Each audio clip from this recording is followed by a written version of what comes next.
میں بستر پر لیٹی تھی اور منہ کمبل تک تان رکھا تھا۔ ایک دو بار امی آئی، آوازیں دیتی رہی، پر میں نہیں اٹھی، نہ کمبل منہ سے ہٹایا۔ اندر ہی اندر میں کانپ رہی تھی۔ کبھی مجھے سردی لگ رہی تھی تو کبھی میرا جسم گرم ہو کر تپ جاتا تھا۔ مجھ میں اٹھنے کی ہمت بالکل نہیں تھی۔ اگر میں اٹھ جاتی تو میرے گھر والے مجھے دیکھ لیتے تو قیامت آ جانی تھی۔ جب تک میرے بس میں تھا میں اس طوفان کو روک کر رکھنا چاہتی تھی۔ جب تک خود طوفان کا رخ اس طرف نہیں ہو جاتا تھا تبھی باہر سے شور کی آواز آنے لگی، یہاں تک کہ شور نے جھگڑے کا روپ اختیار کر لیا۔ امی کی رونے کی آواز آ رہی تھی۔ میں سمجھ گئی طوفان کا رخ میری طرف ہو گیا تھا۔ آخر کب تک میں اس طوفان کو روک کر رکھ سکتی تھی؟ باہر کافی دیر تک بحث و مباحثہ چلتا رہا اور اب آوازیں میرے کمرے کی طرف آ رہی تھی۔ میں ایک آواز اور ایک ایک چاپ محسوس کر سکتی تھی۔ تبھی درام سے میرے کمرے کا دروازہ کھلا اور بے دردی سے میرا کمبل کھینچا گیا۔ مجھے اس بات کی پہلے سے توقع تھی، اس لیے میں نہ ڈری نہ گھبرائی۔ میں خود کو ہر صورتحال کے لیے تیار کر چکی تھی۔ میرا چہرہ دیکھتے ہی میرے ماں باپ کی چیخیں نکل گئیں۔ میری ماں بین ڈالنے لگی، میرا باپ سکتے میں آ گیا۔ منحوس، تو یہاں کیا کر رہی ہے؟ تجھے تو تیرے سسرال میں ہونا چاہیے تھا نا۔ میری ماں میرے ہاتھ کھینچ کر مجھے ٹی وی لاؤنج میں گھسیٹتی ہوئی لے آئی اور مجھے زور سے زمین پر پٹخ دیا۔ وہاں پر میرے ساس سسر، میری چھوٹی بہن اور میرا دلہا کھڑا تھا جس سے کل ہی میری شادی ہوئی تھی۔ سب کے چہرے پر پریشانی واضح تھی۔ آپ لوگوں نے ہمارے ساتھ اتنا بڑا دھوکہ کیوں کیا؟ دلہن کیوں بدل دی؟ نکاح ایک کے ساتھ اور رخصتی دوسری کے ساتھ؟ آخر کیا تماشا لگا رکھا ہے؟ نکاح کو مذاق سمجھ رکھا ہے؟ آپ لوگوں کو اندازہ ہے کیسی قیامت آ گئی؟ میرے بیٹے نے تو دلہن کی شکل آج تک نہیں دیکھی تھی اور حفصہ کو ہی اپنی دلہن سمجھ کر اس کے ساتھ اپنا رشتہ قائم رکھا، مگر حد تو آپ لوگوں نے اور آپ کی دونوں بیٹیوں نے کی ہے۔ پوچھے اپنی بیٹیوں سے، ایک نکاح میں ہوتے ہوئے گھر پر رہی اور دوسری بغیر نکاح کے دلہے کی سیج پر کیا کر رہی تھی؟ وہ تو جب ہم نے اس کی شکل دیکھی تو ہم پہچان گئے، یہ تو آپ کی چھوٹی بیٹی حفصہ ہے، صفیہ کی چھوٹی بہن۔ میری ساس چلا رہی تھی۔ میرے ماں باپ کو کچھ سمجھ نہیں آ رہا تھا کہ کیا ہو رہا ہے۔ جتنی چونکنے کی بات میری ساس سسر کے لیے تھی، اس سے کہیں زیادہ پریشانی کی بات میرے والدین کے لیے تھی۔ میرا شوہر آگے بڑھا، کیوں کیا تم نے ایسا؟ ایسی کیا مجبوری آ گئی تھی؟ کیا حفصہ نے تمہارے ساتھ دھوکہ کیا یا تم نے میرے ساتھ دھوکہ کیا؟ وہ کچھ لمحے چپ رہا کہ شاید اسے اس کے سوال کا جواب دوں، مگر میری خاموشی اسے مزید تیش دلا گئی تھی۔ میں پاگل ہو جاؤں گا، مجھے کچھ سمجھ نہیں آ رہا۔ آخر کیسا کھیل کھیلا جا رہا ہے؟ یہ دونوں بہنیں چپ ہیں، کسی بات کا جواب نہیں دے رہی ہیں۔ کوئی پوچھے ان سے کیوں میری زندگی کا تماشا بنا رہے ہیں؟ آخر کیا بات ہے؟ دونوں لب سی کر بیٹھے ہیں جیسے دونوں نے قسم کھا لی ہو نہ بولنے کی۔ پوچھے ان سے کہ ان دونوں میں سے کل کون تھی میری سیج پر؟ وہ لڑکی تھی جو میرے نکاح میں تھی یا یہ لڑکی تھی جو میرے نکاح میں نہیں ہے؟ فراز اب اپنے سر کے بال نوچ رہا تھا، غصے سے پاگل ہو رہا تھا۔ سب کے سوال بڑھتے ہی جا رہے تھے۔ اب وقت آ گیا تھا کہ میں اپنی خاموشی توڑوں اور سب سچ بتا دوں، مگر کیا مجھ میں سچ بتانے کی ہمت تھی؟ شاید نہیں۔ مجھ میں سچ بتانے کی ہمت تو ہرگز نہیں تھی، مگر کچھ تو بتانا تھا جو یہ لوگ مطمئن ہو جاتے اور میرے جھوٹ کو سچ سمجھ لیتے، پھر چاہے اس پر یقین کرتے یا نہیں۔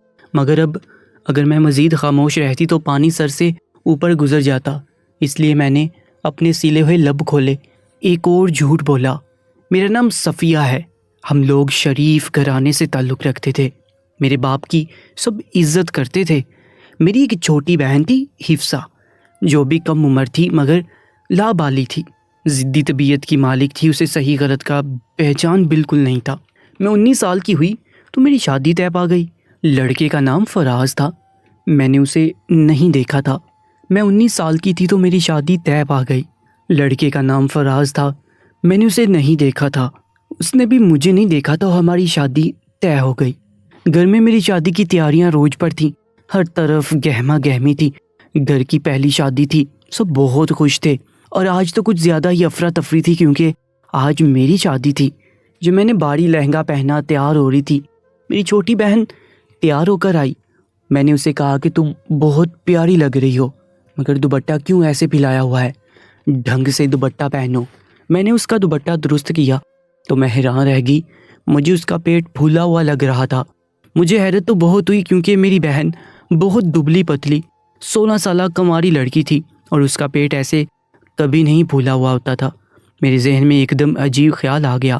کسی کا بھی بڑا ہوا پیٹ دیکھ کر سب کے ذہن میں ایک ہی خیال آتا ہے، جو اس وقت میرے ذہن میں آیا تھا، مگر میں نے اسے اپنا وہم سمجھ کر جھٹک دیا اور اپنی شادی کو انجوائے کرنے لگی۔ مگر مجھے پتہ نہیں تھا جسے میں اپنا وہم سمجھ کر جھٹلا رہی ہوں وہ ایک تلخ حقیقت ہے، ایسی حقیقت جو سب کچھ اپنے ساتھ بہا کر لے جائے گی۔ میں اپنی شادی کی خوشی میں اس بات پر زیادہ دھیان نہیں دیا اور شادی ہو گئی۔ میں دلہن بن کر سسرال آ گئی۔ میری امی نے مجھے کہا کہ کسی طرح شادی کی پہلی رات تم شوہر کو اپنا چہرہ نہ دیکھنے دینا، کیونکہ اماں ایک بیوی کو بہت مانتی تھی۔ اس نے کہا کہ اگر تم چاہتی ہو بیٹی ساری عمر خوش رہے تو بیٹی سے کہنا پہلے دن شوہر کو چہرہ دیکھنے نہ دینا۔ مجھے یہ سب بہت عجیب لگ رہا تھا۔ میں دلہن بن کر بیٹھی تھی۔ جب فراز اندر آیا اس نے مجھے سلام کیا اور میرا گھونگھٹ اٹھانے کے لیے ہاتھ بڑھائے تو میں نے انہیں روک لیا۔ فراز، اب میری ایک بات مانیں گے؟ میں نے ڈرتے ڈرتے فراز سے کہا۔ ہاں میں تمہاری ساری باتیں مانوں گا، پہلے اپنا چہرہ تو دیکھنے دو مجھے۔ دراصل یہی بات مجھے آپ سے کرنی ہے کہ آج آپ میرا چہرہ نہیں دیکھ سکتے کیونکہ بی بی صاحبہ نے منع کیا ہے۔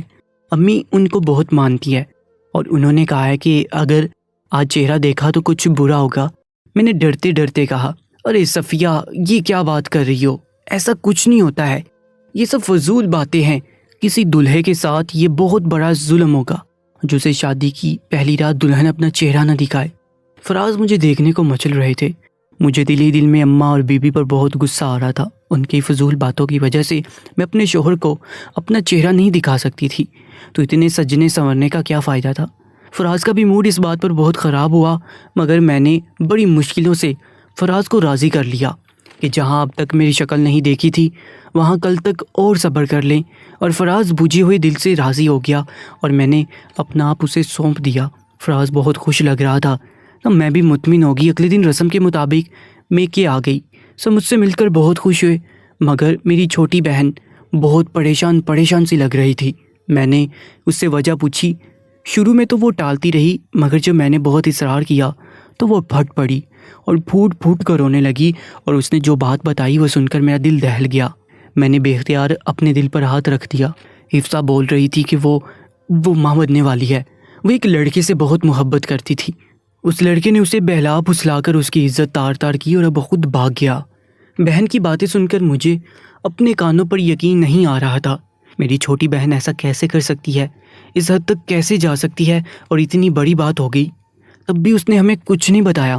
اب بھی جانے وہ کس انتظار میں تھی۔ مجھے حفصہ پر بہت غصہ آیا۔ کیا بول رہی ہو تم؟ ہوش میں تو ہو؟ اپنی عمر دیکھی ہے، اور اس عمر میں تم اس حد تک چلی گئی۔ کون تھا وہ نامراد لڑکا جس کے ساتھ منہ کالا کیا، اور کون ہے اس بچے کا باپ؟ تمہیں ذرا شرم نہیں آئی؟ اپنی عمر دیکھی ہے؟ کیا جواب دو گی اماں ابا کو؟ وہ بیچاری یہ صدمہ سہ بھی پائیں گے کہ نہیں؟ میں ایک ساتھ بہت سارے سوال پوچھ گئی۔ آپی مجھ سے بہت بڑی غلطی ہوگی۔ غلطی بھی نہیں، بہت بڑا گناہ ہو گیا ہے۔ میں کیا منہ دکھاؤں گی سب کو؟ امی ابا کو کیا بتاؤں گی؟ کم عمری میں میں نے خود کو برباد کر دیا۔ اب وہ شخص مڑ کر بھی نہیں آیا۔ میں کچھ نہیں سمجھ سکی۔ میرے سر پر محبت کا بھوت سوار تھا، مگر میں نہیں جانتی تھی کہ وہ ہوس کا پجاری ہے۔ اب میں خود کو ختم کر دوں گی، اس سے پہلے کہ یہ بات سب کو پتہ چلے، ابا کی بدنامی ہو، میں خود کو مار دوں گی۔ حفصہ پاگل ہو رہی تھی، عجیب وحشی انداز میں۔ میں جانتی تھی بربادی نے اب ہمارے گھر کا رخ تو کر لیا ہے، ہر صورت میں کچھ نہ کچھ غلط تو ہونا ہی تھا۔ حفصہ خود کو ختم کرتی، اگر ابا اماں کو پتہ چلتا تو وہ جیتے جی مر جاتے۔ میرا سر گھوم گیا، مجھے سمجھ نہیں آ رہا تھا کیا کروں۔ میرا شوہر مجھے آوازیں دے رہا تھا۔ بہن کو چھوڑ کر جاتی تو پیچھے وہ خود کو ختم کر لیتی، کیونکہ میں اس کے ارادے بانپ گئی تھی۔ تبھی میں نے سوچ لیا اور خود حفصہ کا جوڑا پہن لیا اور اپنا جوڑا اسے دیا پہننے کے لیے۔ وہ کچھ سمجھ نہیں رہی تھی، اپنی ضد پر اڑی ہوئی تھی۔ میں نے اسے کہا کہ وقت کا یہی تقاضا ہے کہ تم فراز کے ساتھ چلی جاؤ۔ میں پہلے ہی یہ غلطی کر چکی ہوں، مزید ایسا نہیں کر سکتی۔ اپنے آپ کو بچانے کی خاطر آپ کی زندگی اور خوشیوں کے ساتھ نہیں کھیل سکتی۔ آپ کا بھی خوشیوں پر حق ہے، مت کریں اپنے ساتھ ایسا، مجھے میرے کیے کی سزا بھگتنے دیں۔ تم چپ چاپ میری بات مان لو، زیادہ سوال جواب مت کرو، ہمارے پاس وقت کم ہے۔ فراز نے میری شکل نہیں دیکھی ہوئی ہے، اسے پتہ نہیں کہ اس کی شادی مجھ سے ہوئی ہے۔ میں نے دل پر پتھر رکھ کر اپنے سارے ارمان جذبے مار کر حفصہ کو اپنی جگہ بیٹھنے کا فیصلہ کیا، مگر حفصہ بولی آپی مگر ایسا کیسے ہو سکتا ہے؟ میں بغیر نکاح کے آپ کے شوہر کے ساتھ کیسے رہ سکتی ہوں؟ حفصہ بولنے لگی، اپنی بکواس بند کرو حفصہ، بغیر نکاح کے ساتھ جب تم کسی کے بچے کی ماں بن سکتی ہو تو اپنے ماں باپ کی عزت کا جنازہ نکلنے سے بچانے کے لیے ایسا نہیں کر سکتی ہو۔ میں بہت تلخ ہو گئی تھی، جتنا میں اپنے غصے پر قابو پانے کی کوشش کر رہی تھی حفصہ مجھے اتنا غصہ دلا رہی تھی۔ فراز اچھا لڑکا ہے، جب اس کے گھر والے تمہیں دیکھیں گے تو بہت غصہ ہوں گے، تمہیں واپس لائیں گے، ہو سکتا ہے مجھے غلط سمجھ کر تمہیں بے قصور سمجھ کر فراز تم سے شادی کر لے، اگر شادی نہیں بھی کی تو اس گناہ کو چھپا تو سکتی ہو۔ فراز کا نام دے کر میں نے حفصہ کو زبردستی اپنا لباس پہنا کر سمجھا بجھا کر اسے فراز کے ساتھ بھیج دیا اور اسے کہا کہ فراز کو پتہ نہیں لگنا چاہیے کہ پہلی رات اس کے کمرے میں تم نہیں میں تھی، اسی میں ہم سب کی بھلائی ہے۔ مجھے کچھ سمجھ نہیں آ رہا تھا، مجھے فی الحال یہی ایک حل نظر آیا تھا، بعد کی بعد میں دیکھی جاتی۔ ویسے بھی فراز نے پہلی رات میرا چہرہ نہیں دیکھا تھا، اس لیے اسے پتہ نہیں چلتا کہ اس کے ساتھ پہلی رات میں تھی یا حفصہ تھی۔ حفصہ فراز کے ساتھ چلی گئی، میں دیر تک اپنے ارمانوں خوابوں کے لیے ماتم کنا ہوتی رہی اور سب سے چھپ کر بستر پر پڑ گئی۔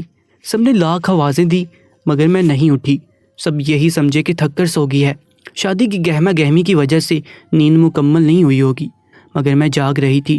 نیند کیسے مجھ پر مہربان ہو سکتی تھی؟ نیند تو اب شاید مجھ سے ہمیشہ کے لیے روٹھ گئی تھی۔ مجھے معلوم نہیں تھا ایسا کچھ بھی ہو سکتا ہے۔ میں تو ہزاروں خواب سجا کر فراز کے ساتھ رخصت ہوئی تھی، میری ماں کے خدشے صحیح ثابت ہوئے تھے، بھلے میں نے فراز کو اپنا چہرہ نہیں دکھایا تھا مگر پھر بھی سب برا ہو گیا تھا۔ ماؤں کے دل کو ہر خطرے کا پہلے سے علم ہو جاتا ہے، مگر حیرت کی انتہا ہے کہ امی حفصہ کے اندر آئی تبدیلی سے لا علم کیسے رہی۔ اسی کے طور اتوار سے امی نے نہیں پہچانا کہ وہ کسی غلط راستے کی مسافر بن گئی ہے، پتہ تو مجھے بھی نہ چل سکا۔ حفصہ نے اتنی صفائی سے، اتنے خفیہ طریقے سے کسی لڑکے کے ساتھ عشق لڑایا اور اس عشق کا یہ خمیازہ بھگتنا پڑا ہم سب کو۔ اب میں انتظار کی سولی پر لٹک رہی تھی، اس انتظار میں کہ آگے کیا ہوتا ہے، قسمت ہم دونوں بہنوں کے ساتھ کیا کرتی ہے، ہمیں کہاں لے جاتی ہے، میری اس فیصلے سے کوئی فائدہ ہوتا بھی ہے کہ نہیں، ایسے کئی سوال میرے ذہن میں گھوم رہے تھے۔ میرا سر چکرا رہا تھا، سوچ سوچ کر میں پاگل ہو رہی تھی۔ آنے جانے والے وقت کا خوف بڑھتا جا رہا تھا، میرا دل بہت تیزی سے دھڑک رہا تھا۔ تبھی باہر سے شور کی آوازیں آنے لگیں، میں سمجھ گئی تھی کہ یہ کیسا شور تھا۔ کچھ جانی پہچانی آوازیں سن کر میرے ماتھے پر سردی میں بھی پسینہ آ گیا تھا۔ تبھی امی اندر آئی اور میرا کمبل کھینچ کر نیچے پھینک دیا۔ کمبل کے اندر حفصہ کی جگہ مجھے پا کر امی ایک دم بین کرنے لگی، میری طرف بڑی، مجھے جھنجھوڑ ڈالا۔ وہ بہت کچھ پوچھ رہی تھی مگر میں گونگی بنی ہوئی تھی اور چپ سادھ لی تھی۔ امی نے جب دیکھا میں کسی سوال کا جواب نہیں دے رہی ہوں تو مجھے گھسیٹتی ہوئی باہر لے گئی، جہاں پر میرے سسرالی جمع تھے۔ میرا دلہا کھڑا تھا جو مجھے دیکھ رہا تھا، میں اسے دیکھ رہی تھی، وہ مجھے پہلی بار دیکھ رہا تھا مگر میں اسے گھونگھٹ کی اور سے کئی بار دیکھ چکی تھی۔ اپنے دل میں پنپنے والے جذبوں کو میں نے بے دردی سے سلا دیا تھا، اپنے ارمانوں کا گلا گھونٹ کر باپ دادا کی عزت کا جنازہ اٹھنے سے بچانے کے لیے اپنی خواہشیں دفن کر دی تھی۔ باری باری سب کچھ بول رہے تھے مگر مجھے کسی کی آواز سمجھ نہیں آ رہی تھی۔ حفصہ سہمی ہوئی سی مجرم کی طرح خاموش کھڑی تھی اور مجھے سب نے کٹہرے میں کھڑا کر دیا تھا۔ قصوروار نہ ہو کر بھی میں مجرم ٹھہری تھی اور میرا جرم یہی تھا کہ اپنی بہن کو ذلت اور رسوائی سے بچانے کے لیے میں نے یہ قدم اٹھایا تھا۔ ان سب میں سب سے زیادہ پریشان فراز تھا، کیونکہ وہ جان نہ سکا تھا کہ اس نے جس کے ساتھ ازدواجی رشتہ قائم رکھا تھا وہ حفصہ تھی یا صفیہ، کیونکہ ہم دونوں بہنیں قد کاٹ میں بالکل ایک جیسی تھی اور ہم دونوں بہت خوبصورت تھیں، جبکہ میرے ساس سسر اس بات پر لڑ رہے تھے کہ ان کے ساتھ دھوکہ ہوا۔ آخر میں کب تک خاموش رہ سکتی تھی؟ آخر مجھے سب کے سوالوں کے تسلی آمیز جواب تو دینے تھے۔ خاموشی تو اس معاملے کا حل نہیں تھا، تو میں نے اپنی زبان کھولی۔ میں فراز کو پسند نہیں کرتی تھی اور میں اس سے شادی کرنا نہیں چاہتی تھی، میں کسی اور کو پسند کرتی تھی۔ امی ابا سے یہ بات میں نہیں کر سکتی تھی کیونکہ میں جانتی تھی وہ لوگ میری کوئی بات نہیں سنیں گے۔ میں شادی کے وقت انکار کرنا چاہتی تھی مگر ابا کی رسوائی کا سوچ کر خاموش ہو گئی۔ مگر جب رخصتی کا وقت آیا تو میں نے حفصہ کو اپنے کپڑے پہنا کر زبردستی اسے فراز کے ساتھ رخصت ہونے کا کہا۔ دوسری صورت میں نے اسے دھمکی دی تھی کہ میں خودکشی کر کے خود کو ختم کر لوں گی۔ اماں ابا اس بات سے بالکل انجان تھے، انہیں کچھ پتہ نہیں تھا۔ میں نے ہی حفصہ کو منع کیا تھا کہ اپنا چہرہ فراز کو نہ دکھائے۔ یہ سب میرا منصوبہ تھا، اس میں حفصہ کا کوئی قصور نہیں، نہ اماں ابا کا۔ میں جانے کس دل سے جھوٹ پر جھوٹ بولتی جا رہی تھی۔ تم ہوتی کون ہو فیصلہ کرنے والی، منصوبے بنانے والی؟ تمہیں یہ سب مذاق لگتا ہے؟ شادی بیاہ کوئی کھیل تماشا ہے؟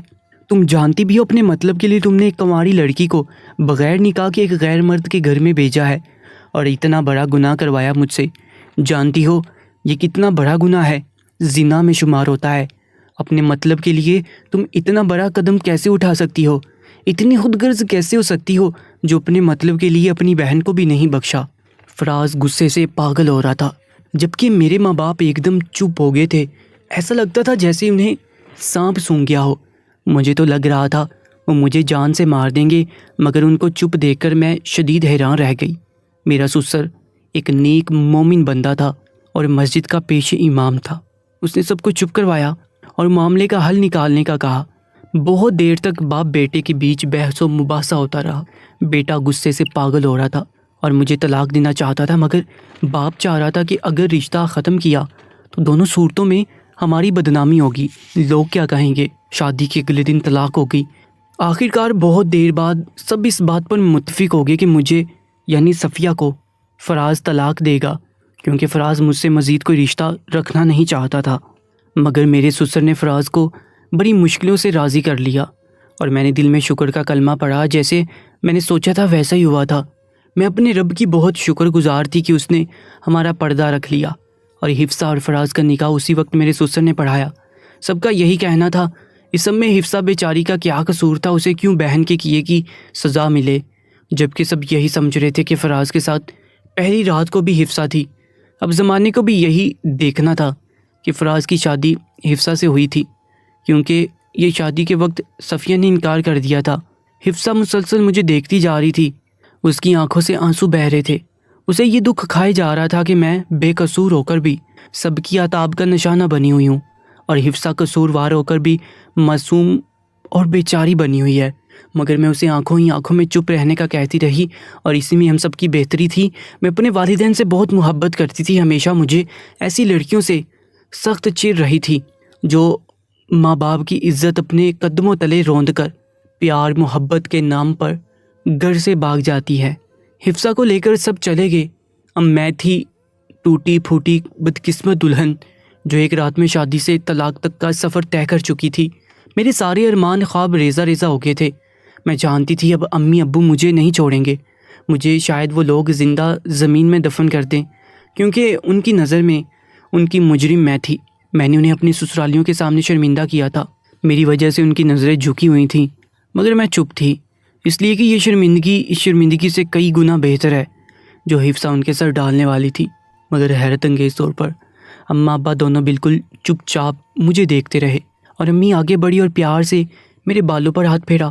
بول میری بچی، ایسی کیا وجہ تھی کہ تجھے اتنا بڑا جھوٹ بولنا پڑا، اتنا بڑا قدم اٹھانا پڑا؟ بتا ہمیں، کس نے تجھے ایسا کرنے پر مجبور کیا تھا؟ تم ہم سے کچھ نہیں چھپا سکتی ہو، ہم گواہ ہیں۔ کل ہم نے خود اپنے ہاتھوں سے تمہیں رخصت کیا تھا اور کل سارا دن حفصہ ہمارے ساتھ تھی اسی گھر میں، اور میں جانتی ہوں میری صفیہ بہت سمجھدار ہے، بغیر کسی وجہ کے اتنا بڑا قدم کبھی نہیں اٹھائے گی۔ تم ہمیشہ سے سمجھدار اور سلجھی ہوئی رہی ہو۔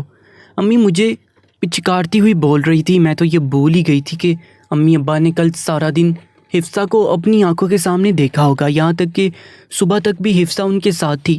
امی ابا آدھا سچ جان گئے تھے، اس لیے اب ان سے پورا سچ چھپانا بھی سراسر نادانی تھی اور کچھ میری ذہنی حالت درست نہیں تھی۔ میں اتنی پریشان اور ٹوٹی ہوئی تھی کہ اب میں امی ابا کی بے رخی بھی برداشت نہیں کر سکتی تھی۔ مجھے لگا تھا میں بہت مضبوط اعصاب کی لڑکی ہوں، مگر یہ سراسر میری غلطی تھی۔ میں کوئی سپر ویمن نہیں تھی، میں بھی جذبات اور خواہشیں رکھنے والی لڑکی تھی۔ ساری زندگی شادی کے نام پر اپنے سارے خواب میں نے ابا اور اماں کو سب سچ سچ بتا دیا کہ حفصہ امید سے تھی، اس کے پیٹ میں کسی کا گناہ پل رہا تھا۔ ابھی شروعات کے دن تھے، اس سے پہلے کہ یہ راز کھل جاتا اور بہت دیر ہو جاتی، اور آپ لوگ کسی کو منہ دکھانے کے قابل نہیں رہتے. مجھے آپ سب سے بغیر پوچھے یہ قدم اٹھانا پڑا. مجھے خود آج صبح پتہ چلا. اب بھی میں آپ لوگوں کو یہ ساری بات نہیں بتاتی اگر آپ لوگ خود سمجھ نہ گئے ہوتے. اپنی بات پوری کر کے پھوٹ پھوٹ کر رونے لگی اور میرے ساتھ میرے ماں باپ بھی روتے رہے. ان کے رونے کی بہت ساری وجہ تھی. ایک بیٹی کا شادی کے اگلے دن طلاق لینے کا دکھ، دوسری بیٹی سے ملے اتنے بڑے دھوکے کا دکھ، بدنامی، ذلت، رسوائی تو ہر حال میں ہی ان کا مقدر ٹھہری تھی. اپنی تربیت پر انہیں ناز ہوتا تھا. آج اپنی تربیت میں رہ جانے والی اس کمی کے بارے میں دونوں گھنٹوں سوچتے رہے کہ ہم سے کہاں غلطی ہوئی، کہاں غفلت ہوئی جو حفصہ یوں بہک گئی، گناہ کے دلدل میں گھستی چلی گئی. وہ خود کو قصوروار سمجھ رہے تھے. ان کے پاس غور و فکر کرنے کے لیے بہت کچھ تھا، مگر میرے تو سوچنے سمجھنے کی صلاحیت بھی ختم ہو کر رہ گئی تھی. سارا دن خالی خالی آنکھوں سے چھت کو گھورتی رہتی تھی. مجھے کچھ پتہ نہیں تھا حفصہ کیسی ہے، کس حال میں ہے. فراز نے اسے میکے آنے سے منع کیا تھا اور سچ تو یہ تھا امی ابا بھی حفصہ کی شکل تک دیکھنا نہیں چاہتے تھے. مگر شادی کے 2 ماہ بعد فراز کے والد نے اماں کو بتایا تھا کہ حفصہ کا بچہ ضائع ہو گیا ہے. بقول ابا کے وہ لوگ یہی سمجھ رہے تھے کہ بچہ فراز کا ہے. وہ لوگ اصل حقیقت سے انجان تھے. امی ابا نے کہا صحیح ہے یہ بچہ ضائع ہو گیا، ورنہ اگر یہ بچہ پیدا ہوتا تو سب کی مشکلیں اور بڑھاتا جاتا اور ہم لوگوں کا ضمیر ہمیں اندر ہی اندر ملامت کر رہا ہوتا کہ کسی کی ناجائز اولاد کسی اور کے گھر میں پل رہی ہے. ہر بات میں اللہ تعالیٰ کی مصلحت ہوتی ہے. میں بہت بیمار ہو گئی تھی. لوگ میرے بارے میں باتیں کرتے کہ شادی کے وقت لڑکی نے شادی سے انکار کیا اور چھوٹی بہن کو قربانی دینی پڑی. سب اس بات سے انجان تھے اصل قربانی کس کو دینی پڑی تھی.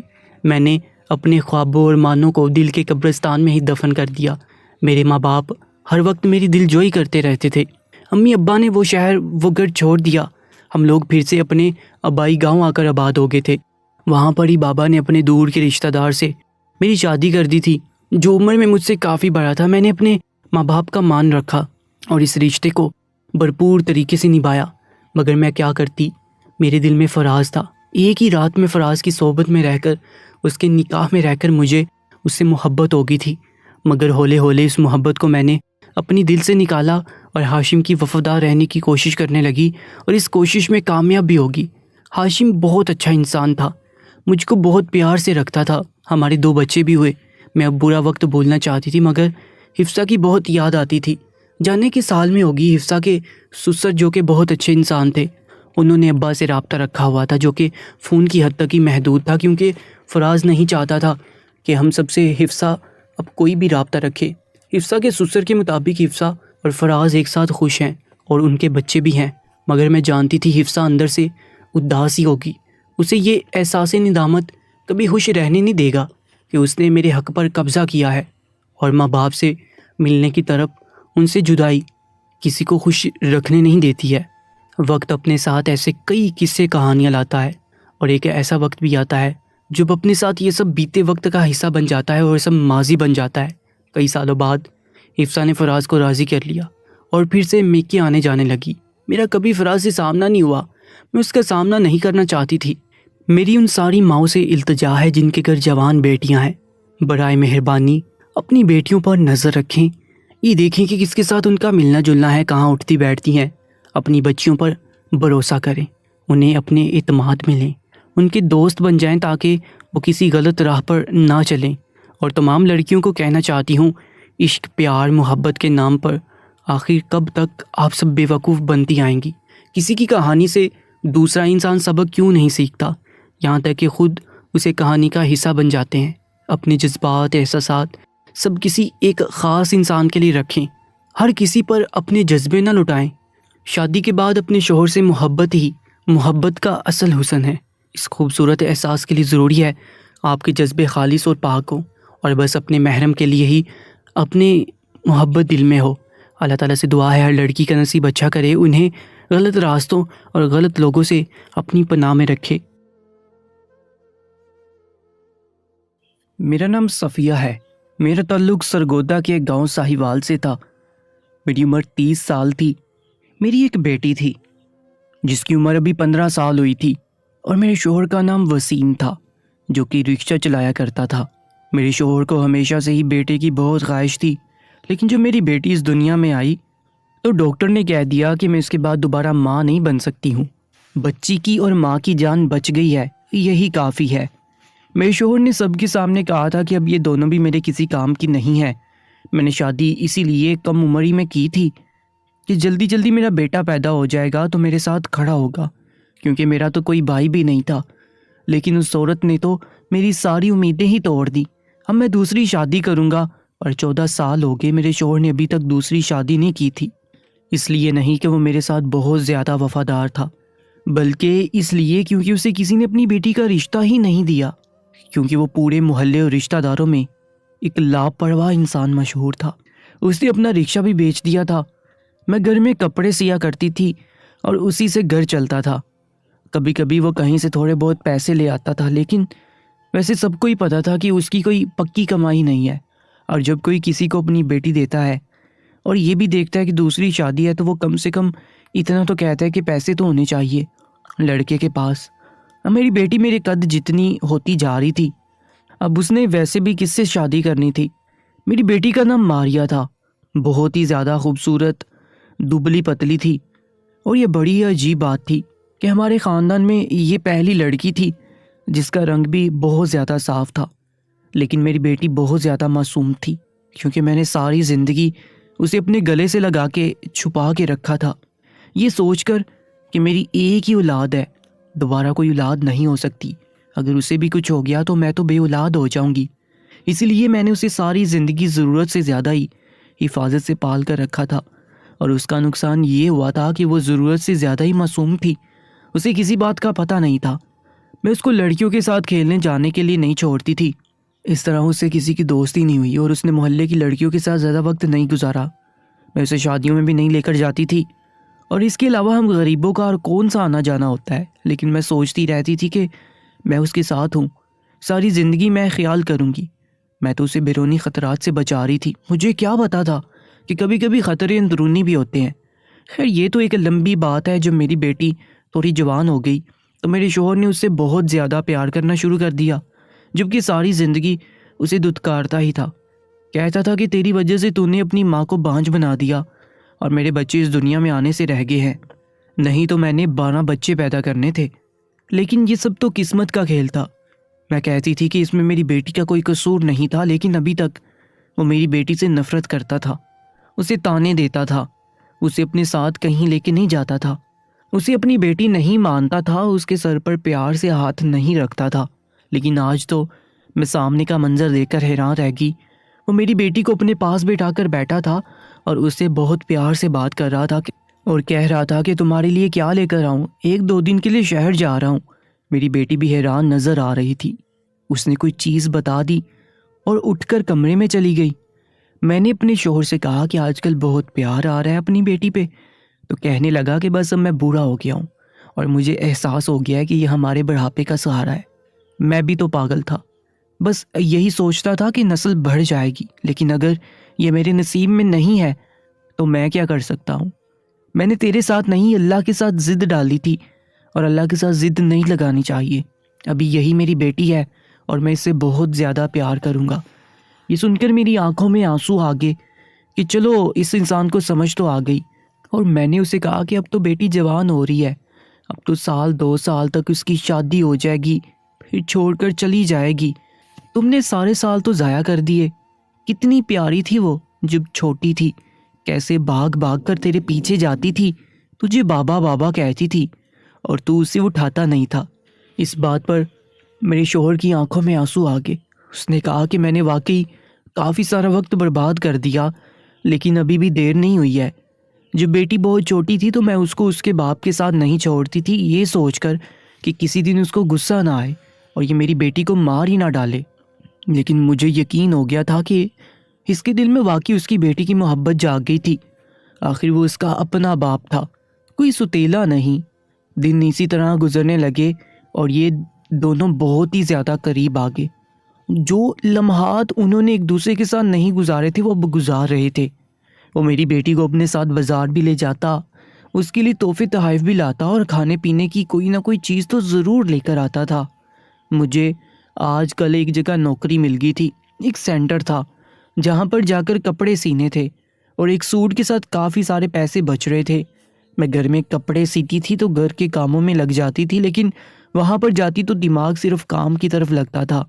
پہلے میں نے یہ کام کرنے سے انکار کر دیا تھا، لیکن اب سوچا کہ شوہر فارغ ہی تو ہے، میری بیٹی کا خیال رکھنے کے لیے۔ جوان بچی کو گھر میں اکیلا چھوڑ کے تو نہیں جا سکتی تھی، لیکن آج کل حالات اور تھے، اس لیے میں نے سوچا کہ میں یہ کام کر لیتی ہوں۔ اور یہ میں کام کرنے کے لیے روز جاتی تھی، شام کو واپس آتی تھی۔ میری بیٹی روز مجھے خوشی خوشی بتاتی کہ آج بابا نے مجھے یہ چیز لا کر دی، آج وہ میرے لیے یہ سوٹ لے کر آئے، اور آج ہم پھر سیر کرنے گئے تھے، میں نے گول گپے بھی کھائے تھے، آئس کریم بھی کھائی تھی۔ لیکن کچھ دنوں سے میری بیٹی مجھے یہ سب باتیں نہیں بتا رہی تھی، بلکہ کہیں کھوئی ہوئی تھی۔ میں نے کہا کہ کیوں آج کل ابا کے ساتھ باہر نہیں جاتی ہو؟ تو کہنے لگی کہ جاتی ہوں، مجھے کیوں نہیں بتاتی پورا دن کیا کیا ہے؟ میں تو کام ہی کرتی رہ جاتی ہوں، تم دونوں کے تو مزے ہوتے ہیں، مجھے بتایا تو کرو، کم سے کم میں سن کر ہی خوش ہو جایا کروں گی۔ میں اپنی بیٹی سے مسکرا کر بات کر رہی تھی کیونکہ میں اس کے لیے خوش تھی، لیکن وہ بالکل بھی خوش نظر نہیں آ رہی تھی۔ پھر میری بیٹی بیمار رہنے لگی، کبھی کہتی میری کمر میں درد ہے تو کبھی کہتی میری ٹانگوں میں درد ہے۔ مجھے سمجھ نہیں آ رہا تھا کہ اس کے ساتھ کیا ہو رہا ہے۔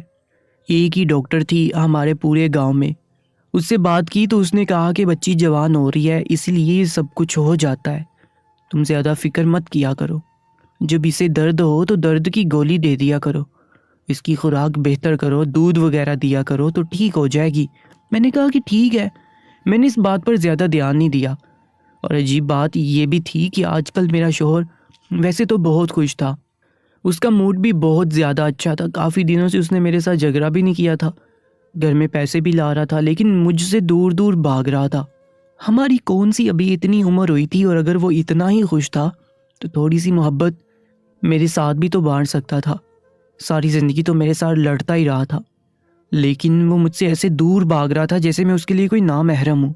میں اس بات پر تھوڑی حیران تھی، لیکن میرے اتنے کام تھے کہ میرے پاس اور کچھ سوچنے اور کرنے کے لیے وقت ہی نہیں تھا۔ ایک دن میں نے اپنے شوہر کو کہا کہ اپنی بیٹی کے لیے کوئی رشتہ دیکھتے ہیں۔ اس نے کہا کہ ابھی سے؟ تو میں نے کہا کہ رشتہ ہوتے ہوتے بھی تو 1-2 سال لگ جاتے ہیں، اور شادی بھی تو جوانی میں ہی ہونی چاہیے، ابھی تک ہم لوگ بھی جوان ہیں، اور ماشاءاللہ سے ہماری بچی بھی جوان ہو گئی ہے، ہم نے کون سا اس سے نوکری کروانی ہے، جب کچھ نہیں کروانا تو شادی کروا دیتے ہیں۔ میرے شوہر نے کہا کہ نہیں، ابھی تو نہیں، ابھی تو یہ بہت چھوٹی ہے، میں تو اس کی شادی 20 سال تک نہیں کروں گا، جب تک یہ 20 سال کی نہیں ہو جاتی۔ میں نے کہا کہ 20 سال تو بہت زیادہ ہیں، 18 سال مناسب ہے۔ تو اس نے کہا کہ نہیں، جب تک لڑکی سمجھدار نہ ہو جائے اس کی شادی نہیں کرنی چاہیے، اس سے پہلے اس کی شادی کرنا ظلم ہوتا ہے۔ میں نے کہا کہ کاش میرے بارے میں بھی کوئی ایسا سوچ لیتا، تم نے تو مجھ پر 16 سال کی عمر میں ہی ظلم کرنا شروع کر دیا تھا۔ اس نے کہا کہ ہم تو جاہل لوگ ہیں، ہمیں کسی بات کا پتہ نہیں تھا، کوئی مشورہ دینے والا نہیں تھا، ہمارے ماں باپ بھی ہماری طرح ہی تھے، لیکن اب ہم نے دنیا دیکھ لی ہے تو اب بھی ایسا فیصلہ نہیں کریں گے، تو اب ہم ایسا فیصلہ نہیں کریں گے، اور پھر ہماری ایک ہی تو بیٹی ہے۔ میرے شوہر نے یہ بات بڑے پیار سے کی تھی، ورنہ ساری زندگی اس بات کو اس نے میرے لیے تانا ہی بنایا تھا کہ ایک ہی بیٹی دے کے بیٹھ گئی، اس کے بعد بانجھ ہوگی، کیا کروں میں اس کا، یہ کوئی میری نسل تھوڑی بڑھائے گی، یہ تو میرے خرچے کروا کے اپنے گھر چلی جائے گی۔ بہت دل دکھایا تھا میرے شوہر نے میرا، لیکن میں نے اسے پھر بھی معاف کر دیا تھا، یہ سوچ کر کہ وہ میری بیٹی کا باپ ہے۔ لیکن مجھے یہ نہیں پتا تھا کہ ایک دن وہ کچھ ایسا کر بیٹھے گا کہ میں اسے معاف نہیں کر پاؤں گی۔ ایک دن مجھے میری بیٹی کی طبیعت صبح سے کچھ ٹھیک نہیں لگ رہی تھی، اور پھر ایسا ہوا کہ وہ دوپہر تک بے ہوش ہو گئی۔ میں اسے ڈاکٹر کے پاس لے گئی تو ڈاکٹر نے ایسی بات بتائی کہ میں حیران رہ گئی۔ میں نے کہا کہ میری بیٹی ایسی بالکل بھی نہیں ہے۔ اس نے کہا کہ آپ کی بیٹی کے ساتھ وہی ہو رہا ہے جو نہیں ہونا چاہیے۔ میں اپنی بیٹی کو گھر لے کر آئی اور پھر اس کے منہ پر تھپڑ مار کے پوچھا کہ تو نے کسی کے ساتھ کوئی چکر تو نہیں چلایا؟ وہ میرے پیروں میں گر کر رونے لگی کہ میں نے ایسا کچھ نہیں کیا۔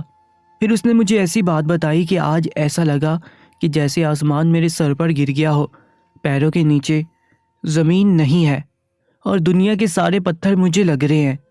میری آنکھیں بھر گئیں، میں نے اپنے آپ کو کمرے میں بند کر لیا۔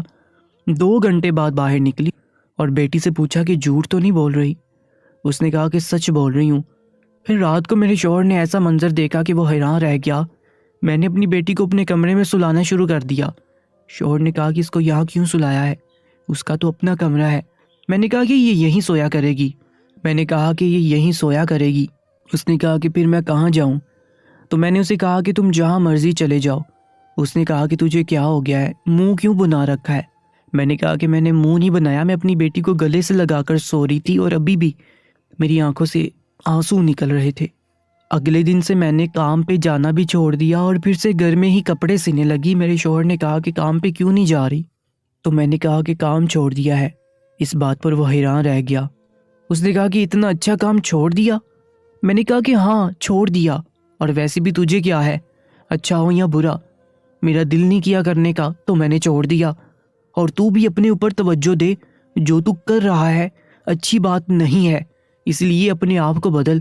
میرے شوہر نے مجھے حیران ہو کر دیکھا، پتہ نہیں کیا بولتی رہتی ہے یہ پاگل عورت۔ دراصل اس کو میری بات کی سمجھ آ گئی تھی۔ اتنا تو وہ کوئی چھوٹا بچہ نہیں تھا، میرا اشارہ یہی تھا کہ وہ اپنے آپ کو سدھار لے، اور وہ اس بات پر لڑائی کرتا کہ اس کو کمرے سے نکالو۔ میں نے کہا کہ مجھے کوئی ضرورت نہیں ہے تمہاری، اور ویسے بھی تمہارا میرے بغیر گزارا ہوتا ہے، تو اب کیا ہے؟ اس نے کہا کہ بیوی ہو تم میری، مجھے تمہاری ضرورت ہے۔ میں نے کہا کہ مجھے تمہاری ضرورت نہیں ہے، میری بیٹی میرے ساتھ سوئی رہے گی۔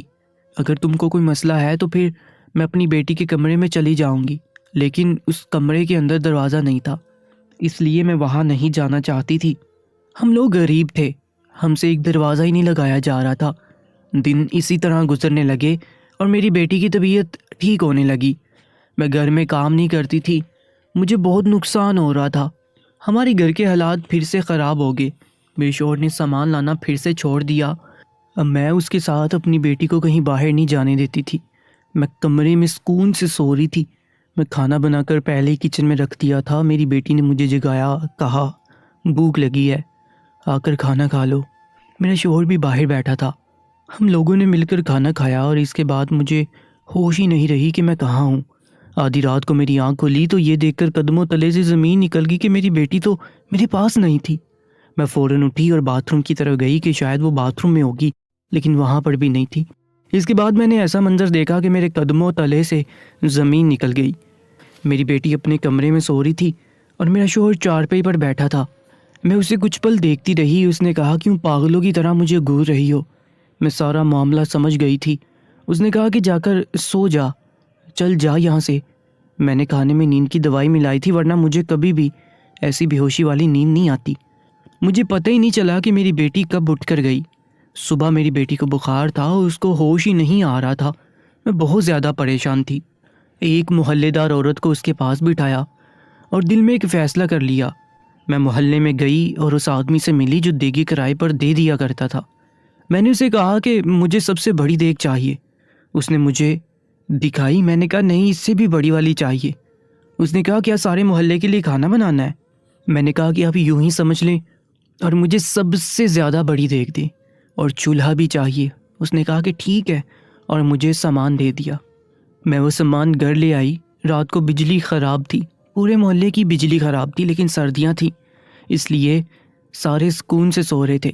بہت خاموش تھی۔ صبح ہوئی تو میری آنکھ تو جلدی ہی کھل گئی تھی اور میں اپنے کام میں مصروف بھی تھی، لیکن اچانک دروازے پر دستک ہوئی۔ دستک دینے والے کے انداز سے ایسا لگتا تھا کہ جیسے وہ پولیس والا ہے اور یہاں پہ کوئی ڈاکو ہے۔ بہت ہی بری طرح سے دستک ہو رہی تھی۔ میں گھبرا گئی اور میں نے فیصلہ کر لیا کہ میں دروازہ نہیں کھولوں گی۔ میری بیٹی بھی اٹھ گئی اور اس نے کہا کہ امی کیا ہو رہا ہے اور آپ کیا کر رہی ہیں؟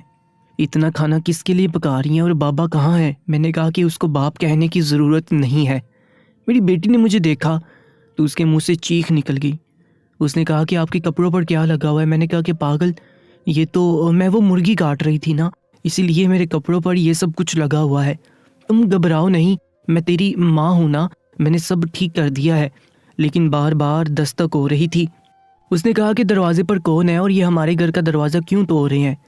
میں نے کہا کہ اپنا سامان اٹھا اور ساتھ والی کے گھر چلی جاؤ، وہیں پر رہنا جب تک میں نے تجھے لینے کے لیے نہیں آتی۔ بہت گھبرا گئی میں نے اس کا تھوڑا بہت سامان پیک کر دیا اور ساتھ والی کے گھر بھیج دیا۔ وہ میری بہت اچھی سہیلی تھی۔ میں نے اپنی سہیلی کو اپنے سارے زیور اور جمع کیے ہوئے سارے پیسے دے دیے۔ میں نے کہا کہ جب تک میری بیٹی تمہارے پاس، اس کا بہت زیادہ خیال رکھنا اور یہاں سے بھی بھیج دوں۔ نکال دو اس کو یہاں سے، چلے جاؤ۔ اور تو ہمیشہ کہتی تھی نا کہ یہ تجھے اپنے بیٹے کے لیے بہت پسند ہے، اسے اپنی بہو بنانا اور اپنے پاس ہمیشہ رکھنا، کیونکہ اسے پتہ تھا کہ میں نے کیا کیا ہے۔ وہاں سے وہ میرے سے یہ وعدہ کر کے گئی کہ میری بیٹی کا بہت خیال رکھے گی، اپنی اولاد سے بھی زیادہ، اور اب میری بیٹی اس کے حوالے تھی۔ میرے پاس اب کھونے کے لیے کچھ بھی نہیں تھا، میں گھر میں بالکل اکیلی تھی۔ وہ لوگ بار بار کہہ رہے تھے کہ بی بی دروازہ کھولو، نہیں تو دروازہ توڑ دیں گے، اور جب میں نے دروازہ نہیں کھولا تو انہوں نے دروازہ توڑنے کی تیاری کر لی۔ میں ڈری ہوئی تھی، اور جس کا ڈر تھا وہ تو پہلے ہی ہو چکا تھا۔ میں نے اپنے آنسو صاف کر لیے۔ کچھ دیر بعد دروازہ ٹوٹ گیا۔ پولیس والے اور کچھ میڈیا والے بھی تھے جو اندر آئے اور سامنے کا منظر دیکھ کر حیران رہ گئے۔ جب انہوں نے اس دیگ میں دیکھا تو وہ سب الٹیاں کرنے لگے، ان کا حال برا ہو گیا، اور میں بالکل ایسی کھڑی تھی کہ جیسے کچھ ہوا ہی نہیں ہو۔ وہ مجھے حیران ہو کر دیکھ رہے تھے۔ ایک لیڈی کانسٹیبل نے مجھے پکڑ لیا، اور میں نے کہا کہ مجھے کوئی افسوس نہیں۔ ان کو میرے گھر سے سامان نکالنے میں 4 گھنٹے لگے تھے۔ پورے محلے میں یہ بات پھیل گئی تھی۔ انہوں نے کہا کہ بیٹی کہاں ہے؟ میں نے کہا کہ وہ کسی کے ساتھ بھاگ گئی ہے، مجھے نہیں پتا کہ وہ کہاں ہے۔ میں نے جھوٹ بولا تھا۔ ظاہر ہے میں نہیں چاہتی تھی کہ میری بیٹی سے وہ کوئی سوال جواب کریں اور اسے بھی پتہ چلے کہ میں نے کیا کیا ہے۔ پر اس وقت سب سے بڑا سوال یہ بھی تھا کہ میرا شوہر کہاں تھا۔ وہ وہیں تھا جہاں اسے ہونا چاہیے تھا، کیونکہ جو اس نے کیا تھا اس کے بعد اس کی وہی جگہ تھی۔ وہ لوگ مجھے لے کر وہاں سے چلے گئے۔ ہر انسان مجھے ایسے دیکھ رہا تھا کہ جیسے میں اس دنیا کی ہی نہیں ہوں، کہ جیسے میں نے کوئی ایسا کام کر دیا ہے جو کسی سے بھی امید نہیں کیا جا سکتا۔ تو میں نے کچھ ایسا ہی کیا تھا، لیکن اس مقام پر پہنچانے والا مجھے میرا شوہر تھا۔ کوئی میرے قریب نہیں آ رہا تھا، سب مجھ سے ایسے ڈر رہے تھے جیسے میں انسان نہیں کوئی چڑیل ہوں، کیونکہ حرکت بھی میں نے ایسی ہی کی تھی۔ اس دیگ والے کا بھی انٹرویو لے رہے تھے۔ اس نے کہا کہ اس نے تو مجھے کہا تھا کہ مجھے سب سے بڑی دیگ چاہیے۔ مجھے کیا پتا تھا کہ یہ ایسا کرے گی۔ محلے والے کہہ رہے تھے یہ تو بڑی اچھی خاتون ہے، سارے محلے کے کپڑے سیتی ہے، اچھی بلی تھی بالکل، کسی کے ساتھ نہ کوئی جھگڑا نہ کوئی لڑائی، اس کا تو ایسا کوئی مسئلہ ہی نہیں تھا۔ پتہ نہیں اس کو کیا ہو گیا ہے، ہم لوگ تو خود حیران ہیں، اور اس کی بیٹی بھی کہاں ہے یہ ہمیں نہیں پتا۔ میری سہیلی نے بیان دیا تو میں اس کی دوست ہوں، اور پتہ نہیں یہ سب کچھ کیسے ہوا ہے۔ اس نے میری بیٹی کو کہیں پہنچا دیا تھا، اور یہ اس کا بہت بڑا احسان تھا۔ اس کے بعد مجھ سے ایک میڈیا والی لڑکی نے بہت پیار سے پوچھا کہ آپ نے ایسا کیوں کیا؟ آخر کیوں کیا آپ نے ایسا؟ اپنے شوہر کو مار کر اس کو دیگ میں۔ اس کی زبان رک گئی اور اسے اب بکائی آ گئی، لیکن میں بول پڑی۔ میں نے کہا کہ کوئی بھی عورت ایسا کیوں کرے گی بھلا؟ تم تو پڑھی لکھی ہو، تمہیں تو پتہ ہوگا کہ کوئی اس مقام تک کیسے پہنچتا ہے۔ وہ انسان اسی قابل تھا، اور میں نے قسم کھائی تھی اس کا یہی انجام کروں گی، کیونکہ وہ ایک اپنی بیٹی کے ساتھ غلط کاری کرتا تھا، میری بیٹی سے غلط کاری کرتے تھے۔ مجھے لگا اس کی محبت جاگی ہے، لیکن اس کی محبت نہیں جاگی تھی، اس کے اندر شیطان جاگ گیا تھا۔ اس لیے میں نے اس کو مار کر بالکل ٹھیک کیا۔ جب یہ بات سامنے آئی تو لوگ یہ بھی کہنے لگے کہ میں نے بالکل ٹھیک کیا ہے۔ اس معاشرے کا بھی تو پتہ نہیں چلتا کس کا ساتھ دیتا ہے، لیکن اب سارے میرے ساتھ تھے۔ ان کا کہنا تھا کہ تم نے بہت اچھا کیا، اس کو عبرت کا نشان بنا دیا۔ اور اب سب یہ سوچ رہے تھے کہ آخر وہ کس قسم کا باپ تھا۔ سوتیلا تو نہیں تھا، اس کا اپنا سگا باپ تھا، پھر بھی اس مقام تک کیسے پہنچ گیا کہ اس نے یہ حرکت کر ڈالی۔ مجھ پر مقدمہ بھی چلا، لیکن مدیت میں کوئی بھی نہیں آیا، اور مجھے کچھ سالوں کے بعد چھوڑ دیا گیا۔ جب واپس آئی تو میری بیٹی اپنی شادی شدہ زندگی میں خوش تھی، اور اس کا ایک پیارا سا بیٹا بھی تھا۔ میں نے اسے کہا کہ اس کی بہت اچھی تربیت کرنا۔ میری بیٹی مجھ سے گلے لگ کر پھوٹ کر رو رہی تھی، کیونکہ اسے سب کچھ پتہ چل گیا تھا۔ یہ خبر تو اخبار میں بھی آئی تھی۔